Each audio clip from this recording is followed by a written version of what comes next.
कि संकट मोचन संकट हर लो, मंगल के दिन मंगल कर दो, बड़ी आशा लेकर आया तेरे द्वार पर, मेरा मिलन करा दे सिया राम से।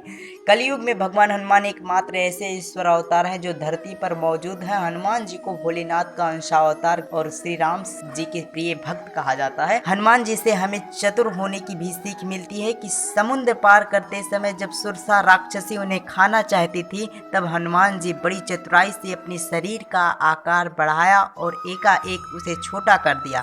इसी तरह से सुरसा के मुख में प्रवेश करने के बाद चकमा देकर बाहर निकल गए। दूसरी लर्निंग पॉइंट, हर व्यक्ति के विनम्र स्वभाव होना जरूरी होना। हनुमान जी का स्वरूप यही सीख देता है कि बलवान या बड़ा होना सब कुछ नहीं होता, बल्कि विनम्र बनकर ही हम अपने लक्ष्य को प्राप्त कर पाएंगे। आप अपने लक्ष्य को तभी प्राप्त कर पाएंगे जब आप अपने लक्ष्य के प्रति सचेत रहेंगे। लंका जाते समय हनुमान जी को कई बड़ी समस्याओं का सामना करना पड़ा, लेकिन वे अपने निश्चय लक्ष्य पर सजग रहे और भोग विलास की सुविधा से युक्त मेनाक पर्वत केवल छूकर आगे बढ़ गए। व्यक्ति को सक्रिय रहना चाहिए, लेकिन अपने तन को सक्रिय रखे और मन को निष्क्रिय, क्योंकि मन को शांत रहने के बाद ही जीवन की बहुत सी समस्याएं आप मुक्त होकर अपने लक्ष्य की ओर बढ़ सकते हैं और यह ध्यान केंद्रित कर सकते हैं। लंका जाने से पहले हनुमान श्री राम जी से मिलने से पहले यह कार्य किया था। हनुमान जी आजीवन ब्रह्मचारी रहे, उनका जीवन संयमित था, जिसके कारण वे बहुत शक्तिशाली भी थे। इस तरह हमारे जीवन में खान पान से लेकर रहन सहन सब कुछ संयमित होना चाहिए। असंख्य खूबियों में भक्ति भाव होना ही हनुमान जी के सर्वोत्तम गुण है। अपने भक्त के गुण से ही हनुमान जी श्री राम के प्रिय भक्त बन गए। हर व्यक्ति में भक्ति का गुण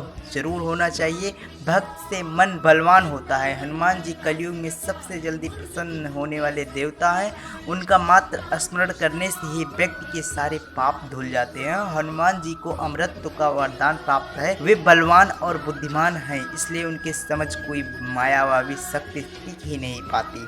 और हनुमान चालीसा से सीखने वाली बात है कि नासे रोग हरे सब पीरा, जपत निरंतर हनुमत बीरा। अगर आप हनुमान जी को सुमिरन करते हैं तो सारे रोग गायब हो जाएंगे। बुद्धि और चतुरता पाना चाहते हैं तो हनुमान चालीसा में कहा गया कि विद्यावान गुणी अति चातुर, राम काज करबे को आतुर। और तीसरी लर्निंग पॉइंट की संकट कटे मिटे सब पीरा, जो सुमिरै हनुमत बलबीरा। जीवन का हर संकट मिट जाता है मात्र इस एक चौपाई से। कहते हैं कि दुनिया रचने वालों को भगवान कहते हैं और संकट हरने को हनुमान कहते हैं। प्रभु श्री हनुमान जी के जन्मोत्सव की ढेर सारी शुभकामनाएं। धन्यवाद।